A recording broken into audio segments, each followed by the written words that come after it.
सांगली मिरज कुपवाड महापालिकेच्या 10 वर्षांहून अधिक सेवा करणाऱ्या कर्मचाऱ्यांना पालिकेच्या सेवेत सामावून घ्यावं असे निर्देश उपमुख्यमंत्री एकनाथ शिंदे यांनी काल दिले।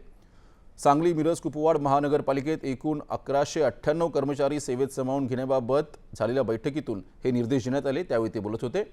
सांगली मिरज कुपवाड मनपामध्ये या कर्मचाऱ्यांपैकी काही कर्मचारी मानधनावर तर काही रोजंदारीवर काम करत आहेत। यातील काही कर्मचारी हे 25 ते 30 वर्षांपासून पालिकेच्या सेवेत कार्यरत आहेत। त्यामुळे त्यांना आता पालिकेच्या सेवेत सामावून घेण्याची मागणी पालकमंत्री चंद्रकांत पाटील आणि आमदार सुहास बाबर यांनी केली होती।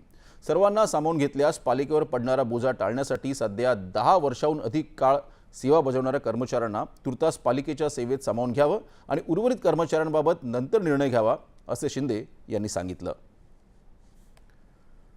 लाल किल्ल्यावर पंतप्रधान नरेंद्र मोदी तिरंगा फडकवणार